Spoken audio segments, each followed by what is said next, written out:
Hey everybody, welcome back to Northernlion Plays the Binding of Isaac AFTERBIRTH Plus. We don't lose. We don't lose in this game. We're on 10 victories in a row. 10 slicktories, if I'm being honest. It's kind of... L8 PR. Late PR is better than no PR. 9WC 6. Speed's fine. Rate of fire is average. Damage is average. Luck seems average. But oh my god. Unicorn Stump combined with Turdy Touch. Excuse me, I need that pill. It appears to be nestled between some garbage. This is obviously incredible. It's an insanely good and basically we're killing everything immediately. And we're doing it with or without the name of. Yo, that was an incredibly strong golden chest. So I'm resentful of the speed downgrade. Excuse me. But everything else, sign me up. Now, I know what some of you are going to be thinking. They're going to be saying, dude, this looks like a freaking OCD worst nightmare. I can't not shoot all the poops. Yeah, well, I can. So I'll be using this as a rechargeable invincibility room to room. I mean, I don't know what to say, really, because I think we actually have nothing on planet Earth to complain about. Oh, except for the fact that it does no damage at all against bosses. Or at least Ragman. Ragman takes no contact damage? Since when? Probably since he was, you know, formulated into the game years ago. What do we need in this run right now? Very, very little is the honest answer to your question. We need, I mean, an orbital wouldn't hurt, so we can get some kind of guaranteed damage. Binky is fine, something to give us a little bit more DPS on rooms where we don't have contact damage like that one. But I think most bosses will take at least a little bit of contact damage. And then maybe an ability to get it, excuse me sir, to use it multiple times per room is the only other thing I can really think of right now. Apart from that, it's like very extremely great. You will not hit me. I will not hit you either, but you will not hit me. There we go. I think we would buy a bomb, honestly. PhD. Considering we can't re-roll it, I think I'll take that and be very happy to get a speed upgrade. I would like Black Candle, but... you know, life goes on. Still real happy with the situation. I mean, you always have to almost like apologize. You have an unfair advantage on a run like this. You know, some people, they start an Eden run, what do you got? 1 HP, 0.8 speed, and a good rate of fire, terrible damage. You know, we would do well, I think, to acknowledge that we're starting in a little bit of an advantageous position here, which doesn't devalue the hard work that I may or may not put in here to begin with, but at the same time, acknowledge that it's not necessarily fair for everybody. Excuse me, sir. Excuse me. Even if we take a hit, it's worth it. But we didn't. At least not until the way out. Yeah, keep this up. It's as close to an unlosable run as possible, I think, but at the same time, I'm not going to apologize. And I'll tell you, I always tell you the reason why. It's like a today you, tomorrow me sort of situation. Right now, you know, we start a run, it's great. It's incredible. There's nothing to complain about whatsoever. I do need to go back through this room. That's unfortunate. But it won't be like that forever. You know, we will, at some point on this run, we'll go through pain. Not this run, sorry, on this pseudo streak we got going on here. We'll go through pain, but it won't be win 11. Win 11's gonna be nice. Shard of Glass. I swear to you, I look up this item every single time I get. I think it might actually be in like my Google autocomplete. Shard of Glass, yes it is. Shard of Glass Isaac. Gives you anemia, right? A chance to get anemia? Yeah, you can drop a heart upon taking damage or get anemia. Okay. Or maybe both. They're separate chances, I believe. Make your way through here. We will take that. All pills are, you know, likely to at least have a chance to be useful for us. I don't think I'm going to go back to the, terrible. I don't think I'm going to go back to the arcade I'm just not interested in going through that trap room again, which is extremely annoying. So this is actually the room that will determine, or the boss room coming up here, is the room that will determine if we have a guaranteed victory or a victory with a little bit of strife. And it looks like we're gonna have a victory with a little bit of strife. The only reason I say that is because we have to do damage to bosses. Now, to only have to fight bosses is a real gift. You know, usually you have to fight all these rooms in the meantime. I'm not sure if you've seen Isaac before. Basically, you play as like a little dude or dudette. You're walking around and, you know, you use the arrow keys to shoot. You've seen the tutorial when you start the game, of course. If we only have to fight bosses, it's good, but it might still be like roughly the same critical path. You know, we could still get bodied by some annoying enemies. I want both of these. I want both of them. What was the item out here? I've totally forgotten. So I don't think we can take both. Yeah, well, I mean, we definitely can't there, obviously, but... Ah, it's HP. I will take both. Disregard. The real beauty of this one, as we head downwards, is Maw of the Void is going to allow us to do good damage, even with Unicorn Stump. So I think what we do is we... Wait. Yeah, and then when we use Unicorn Stump, we actually get Maw of the Void out of it. As long as it's charged up going into it, which is amazing. So this run should be beyond unlosable now. I wonder, I want to try something out real quick. If we poop them all up, and then we use Maw of the Void on the poop, you can actually get an eternal, or sorry, a demon heart out of it. That is hilarious, because they're still enemies, right? So, the good news about this, I mean, is that, I mean, you saw it. You saw the good news. The bad news is that it's going to be annoying to do it. But the good news on top of that is that we're not going to have to do it for long, because you cap out on demon hearts eventually, right? So, that's fine. We really should try something like that, yeah. We don't need an orbital, actually. We have become our own orbital. Just pop, something's wrong. It's trash. Pop, I found pills. It's garbage. Bombs are key. No thank you. So yeah, this run has become unbelievably good. It might be one of the best defensive runs we've ever had. And I say that not because I'm remembering other amazing defensive runs that we've had, but rather because I'm trying to fathom a run that could actually be better defensively, and I don't know if it exists. Stop shooting. Freaking me out. Come on, come on. You know what? There's another key out there. Let's try this. Ooh. It's good, but Maw of the Void is what does all the damage for us, so I don't really think it's that relevant.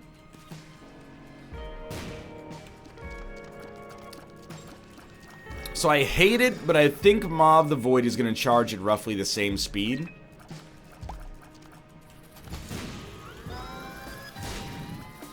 Watch this one pretty good.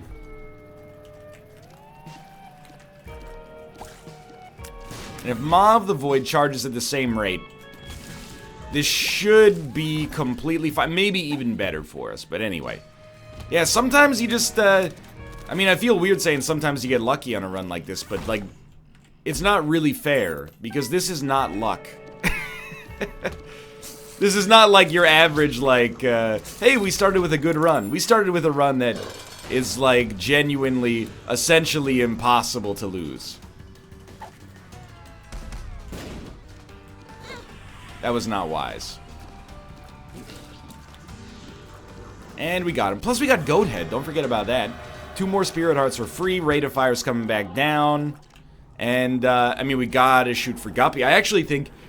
Normally, I've been way more conservative, and I am, you know, beep, beep, beep, beep, beep, beep, beep, beep, beep, beep, beep, beep. That's me getting a signal that says, you know, we're in the danger realm for the Macbeth principle. Hubris is starting to pop off a little bit on this run. But the thing that makes me think that we're a little Macbeth resilient today, and remember, if you didn't watch that episode, that's just, it's a extremely scientific factor that identifies when overconfidence can cause an above-average run to suffer a below-average possible win rate, you know, which is obviously lower than you'd expect. So I'm identifying this run as being potentially compromised. Compromised. There we go. That's how you say that. By the Macbeth principle. The Macbeth factor, I should say. Because we're being a little bit overly aggressive on deals with the devil, and we're going to get a ton of them. That being said, despite all that, I really feel like we should take items, like any item that gives us an appreciable benefit. I guess that's where the gray area comes in, is what is actually appreciable, but let's go. Any item that gives us essentially a damage or like a utility upgrade of some value, I think is totally worth taking, because we should be getting enough demon hearts to make up for it. I hope, and maybe enough spirit hearts as well, thanks to Mom's Pearl, but you know, this run really highlights the beauty of Isaac here. The fact that that was a little dicey. The fact that even with any 2 items could just blow a run wide open. And we got the 2 items we needed to do exactly that. So, please. Doesn't happen on the majority of runs. Doesn't even come close to happening on the majority of runs. But happens often enough to, you know, you're always thinking, what if that lottery ticket pays out?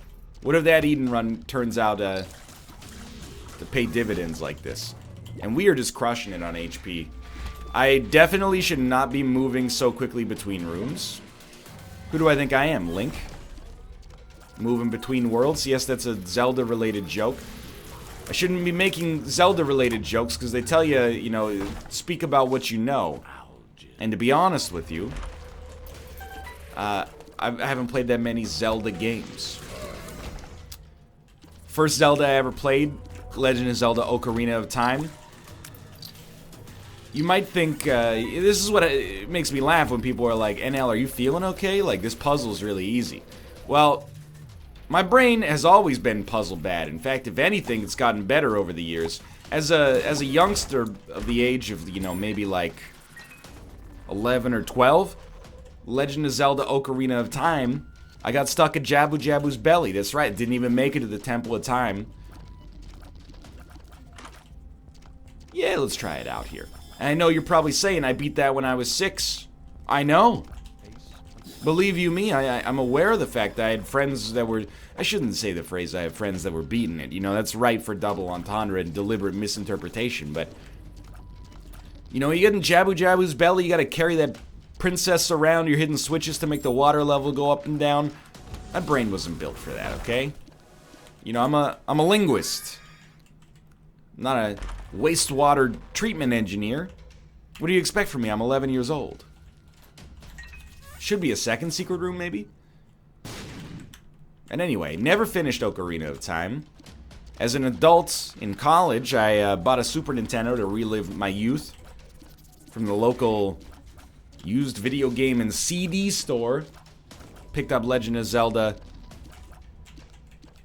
A Link to the Past. Loved it. Fantastic game. I never beat it, but I want to point out, this one is actually on the game's end. It's not on my end, and I know that sounds rich, but I made it all the way to the final boss. Spoilers, you probably know who it is, more or less, but then I got a bug. That's not worth taking. There's a good example of something not worth taking.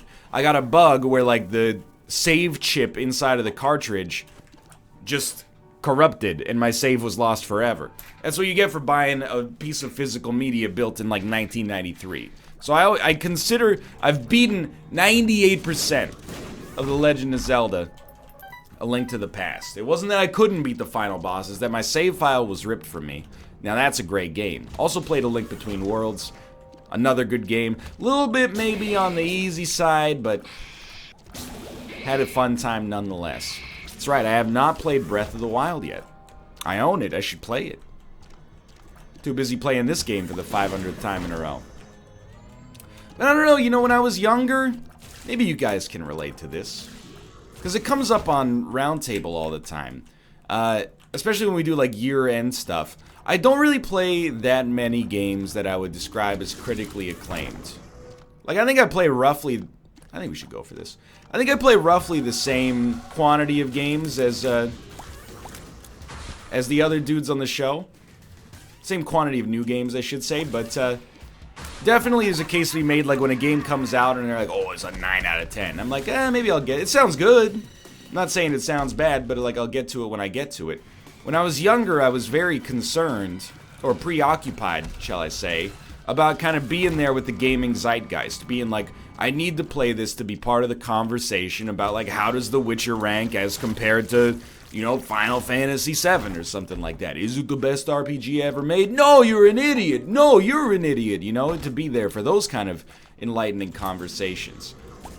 I don't know if it's, you know, time spent in the business, getting older, whatever, but the older I get, or I should say as time progresses, because you know I don't like the expression the older I get. It always implies like you're moving closer to rightness instead of perhaps further from rightness. But anyway, yo, this is incredible. I popped another charge there. I just want to play what I like, even if it is the same thing over and over, as long as there's like a, you know, suitable audience for it. It's like, for me, I find it much more valuable. Like, let me give you a good example. I'm gonna play God of War. It looks really good. The reviews are amazing. And I think it'll make a good stream game. But I'm, like, more excited to play Slay the Spire. Even though it's not me saying it's a better game. It's just like, you know, I'm looking forward to it more. Even though I've already done 50 dailies in that game. Oh, dude, please. Guppy. Does anybody else feel the same? I think it's like... If you play like MMOs, and I haven't really played MMOs, so I'm kind of projecting here, but if you play MMOs, I'm sure you can probably relate. You're like, oh, an amazing game came out, but, you know, I'm still playing Final Fantasy XIV and I love it. I very much used to, like, there came a point where I was like, playing new stuff I want to play. Oh, dude, what? Still pretty good. Playing new stuff I want to play, always nice. You know, when you're excited for a new game and you load it up on release day and it turns out to be, you know, roughly as good as your expectations were, that's always a huge positive. But then some games I was like, I have to play this to be part of the conversation. Do we have 2 Steam sales now? And it's just not as... It saps a little bit of the fun out of it, you know? To feel like you're forced to play something, I guess. So I don't know, I'm just throwing that out there in case you can relate, because I took a lot of heat last year. I didn't play Breath of the Wild. I didn't play Super Mario Odyssey. At the risk of being needlessly kind of absurd. And by the way, I'm a huge Mario fan. Less so the 3D Marios, but like there's obviously like on an empirical level, we don't really need money anymore, but I'll grab it just to placate people. The reason we don't need money is because we have double Steam sale, not because the run is strong. What is this? Guppy's head? Yep, Guppy's head right there. It's weird how Guppy looks like a disembodied Abel, but so be it. You know, and people, they'll tell me things like, hey, you should play Zelda. It's a good game. And I'm like, yeah, I know. They pretty much all are. Even the ones that people say are bad are, like, great most of the time. Yeah, we'll take it for deal with the devil purposes, I guess. So, like, it's not that I don't think it's a great game.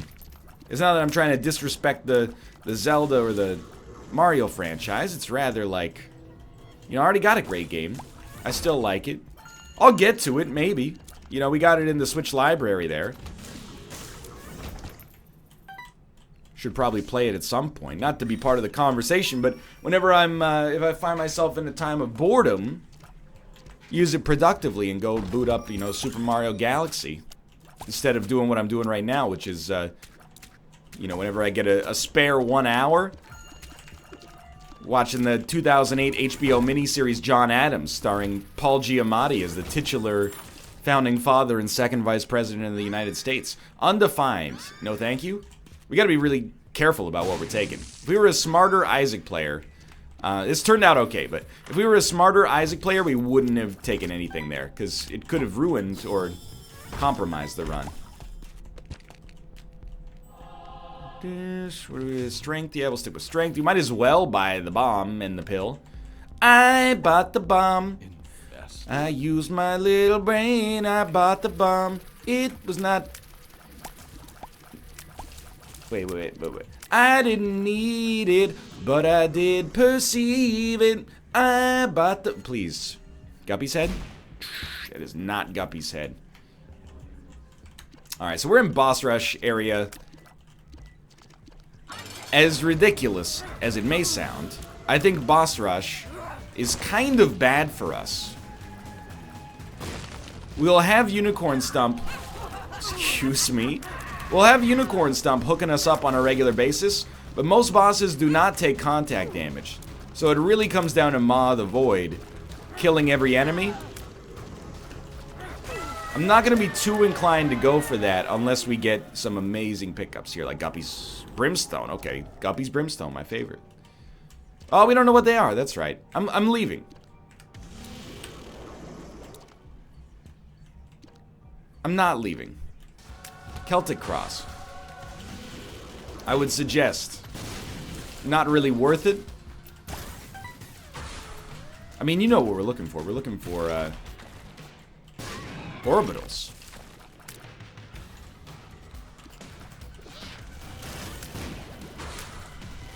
An orbital, I mean, this is still extremely good, obviously.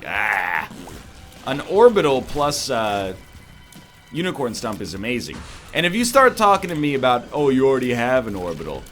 Yeah, you're technically right. Try winning a run on the strength of Guppy's hairball, though. Not impossible, probably, but not too freaking likely. Anyway, lest you think that, you know, working in this job has made me dislike video games, it really hasn't. I have, you know, I've spoken to other YouTubers and streamers, and they're like, I can't play games during my downtime, really, because it always just feels like I should be recording them or streaming them instead, like it's a waste of money. And I'm like, I don't feel that way. Maybe it's because I already publish like 7 videos a day or whatever, but, you know, I'm working enough. I don't play too many games during my downtime, but you know, you'd be surprised with a little... You know, a couple extra hours of Fortnite a week, you know, still trying to grind Ascension mode in Slay the Spire, despite being truly horrendous at that game. I still very much enjoy playing games in my downtime. I just don't feel the compulsion as much anymore to be part of, like, the day zero conversation about a game. I like the kind of, like, pseudo-industry we've created for ourselves here, where, like... You know, I enjoy playing them. It's a leisurely hobby slash, you know, what I've staked my entire career on. And at the same time, you know, playing new stuff is great for variety, but... You ever hear the expression? Don't it always seem to go? You don't know what you got till it's gone. They paved Isaac and put up a god of war. Well, streamer, put away the destiny. I don't care about microtransactions. Give me the roguelites, please. Hey, could you guys, just... Oh, my God. Our HP is extremely fine, by the way, but... Boss Rush kinda sucks. All this for Celtic Cross was not an intelligent play. Yo, you just ganked your dance partner here, my dude. Will we fight Hush? I do not know. Like, we have restock, so it is definitely tempting. Botched that one miserably.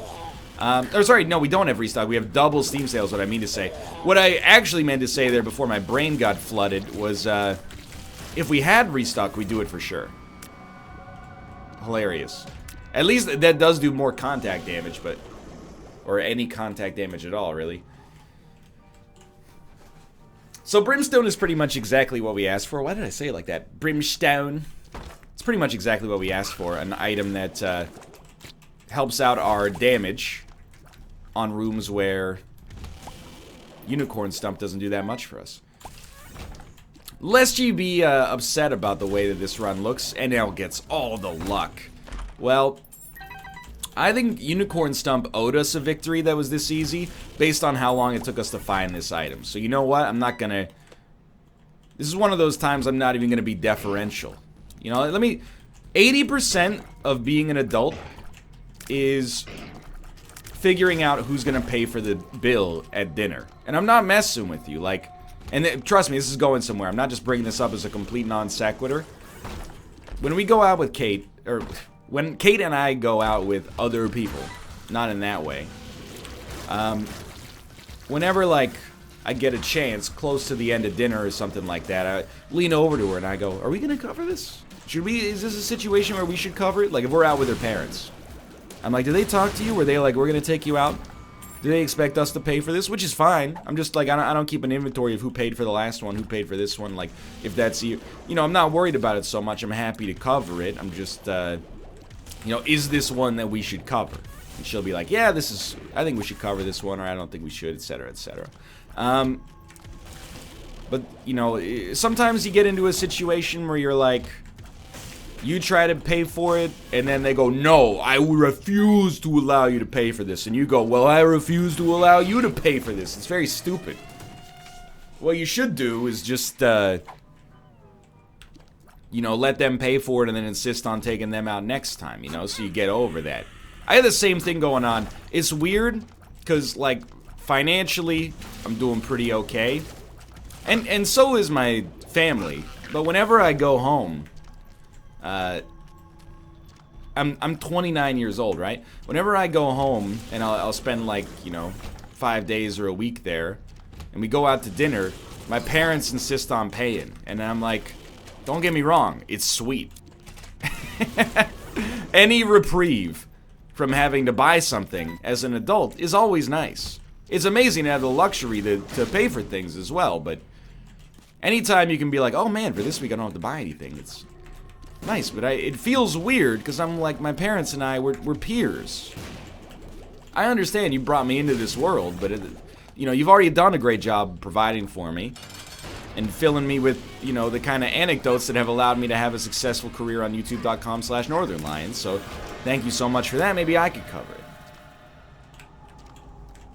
Well... I mean, we could Death's List respawn as Dark Judas, but we're gonna get one more deal with the devil, so I think we should bounce. But anyway, what I was gonna say...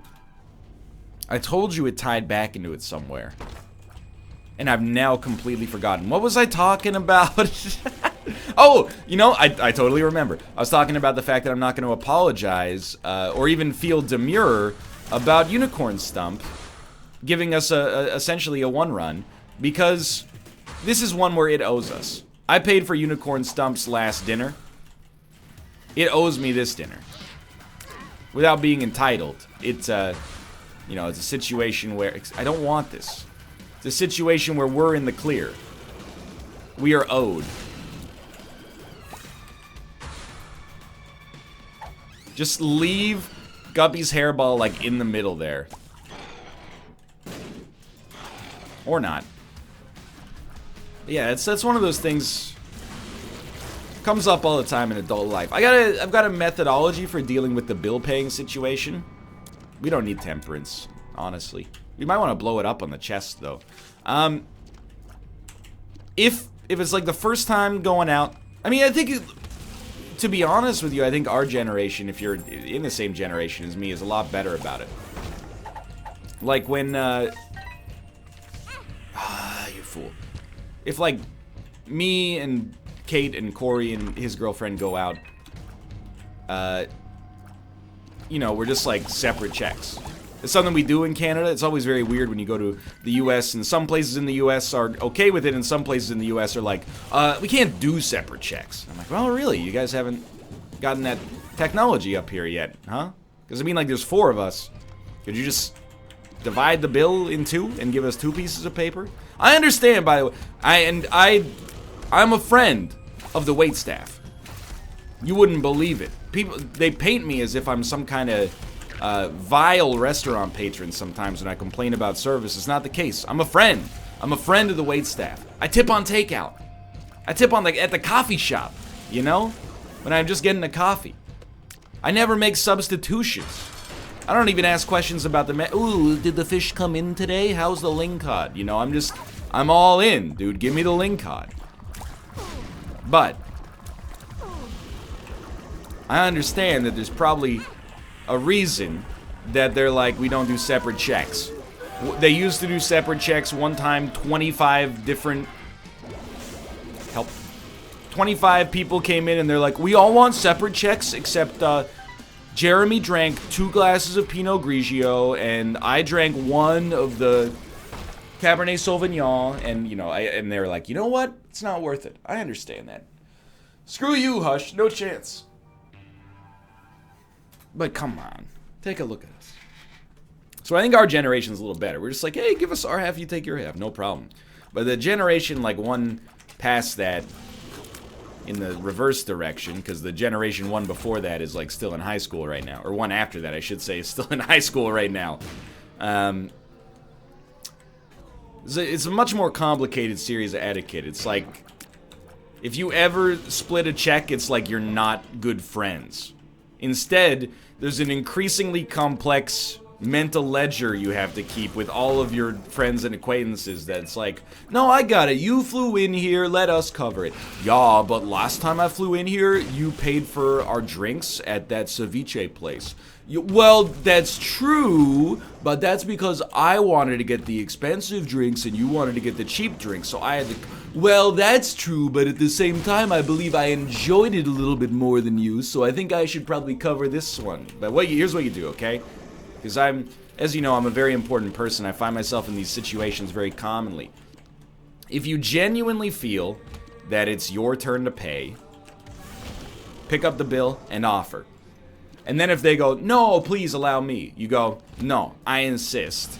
This is my turn. And if they go, no, for real, let me cover it, I go, okay, it's all yours. You insist once, nah, I'm gonna insist over you because I want this to be fair and equitable. If you insist twice, I'm not gonna have an argument with you in the middle of a public place.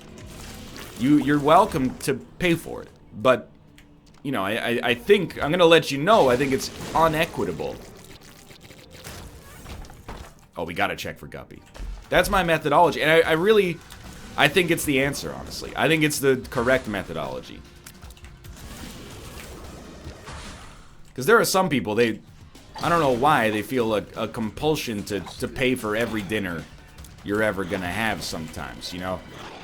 Some of my parents' friends, you cannot buy them dinner. Help. Ma, let's go. They consider it like, I don't know, it's like if you pay for someone's dinner, you have now made them into like the child in the friendship dynamic that you've got going on. I don't see it that way, you know, I see it as it's a credit and debit sort of situation. You may or may not disagree.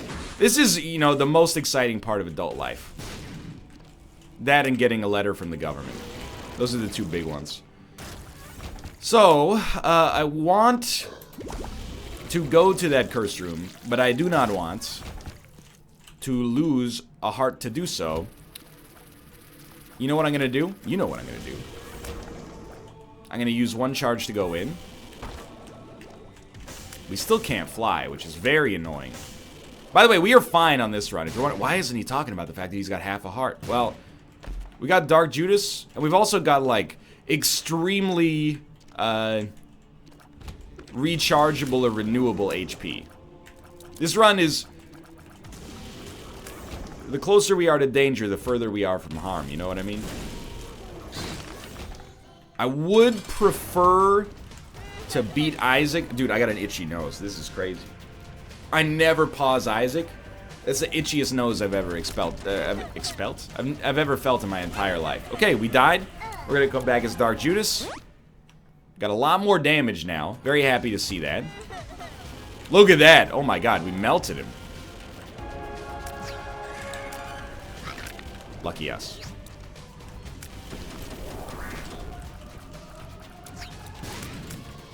He's done. And our damage is just incredible now. I'm still not too concerned about this, like, Macbeth principle here. I think we're totally fine. I would like to find a second secret room. We represent the second secret room. The second secret. Okay, well. Do we know this pill? Power pill. I think I got enough of those for one lifetime. We'd like to welcome you to Northernlion. Cursed darkness. That's not gonna do it. Broken bones. Ooh. Static tears are gonna do nothing, but you know, it's the thought that counts. We don't have enough keys. I mean, bone tears are gonna do nothing either, but. And I actually think punching bag might actually be bad, but we'll see. So we want to charge Maw. Because the extra hearts that we get may well prove important. I don't think we're in a dangerous spot at all. To be honest with you, I got a little lazy about doing our due diligence with some parts of this run. So the fact that, you know, now we find ourselves in the slightest bit of trouble, really for me just means, you know, try to be smarter about it now. Try to now play strong and indicate, as it was suggested, that you probably have no risk at all of death. And it's really what Maw of the Void is all about there. I actually hate that Unicorn Stump lasts so long now, because we have to wait in between rooms and charge up Maw of the Void again. How did I open that? Bloodshot Eye is an orbital, so I guess I'm modestly pleased to see it.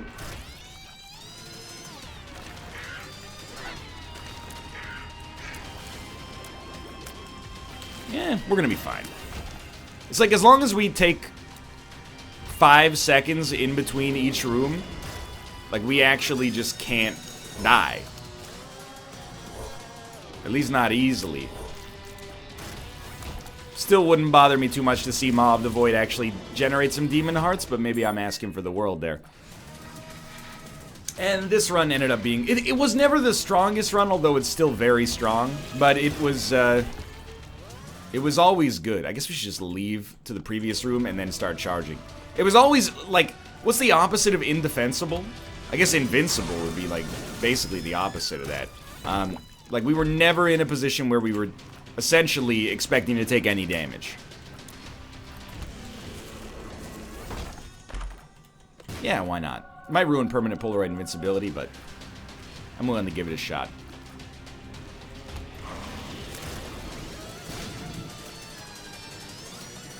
Man, the eyeball is not quite good enough to be very happy with. With sack dagger, come on. Hook me up with that sack dagger. That is not sack dagger. I'll grab this just because we might as well, honestly. And then I really think we actually don't really want to use Unicorn Stump. It's just going to slow us down. Let's just use our 26 damage normal tier. So 18 damage. What the heck happened there? Oh, we ruined Whore Babylon. That's what happened there. Still, great run. Hope you enjoyed it. If you did, click the like button. Helps a great deal. Of course, subscribe if you want to see more in the future. For now, thanks for watching. I will see you next time.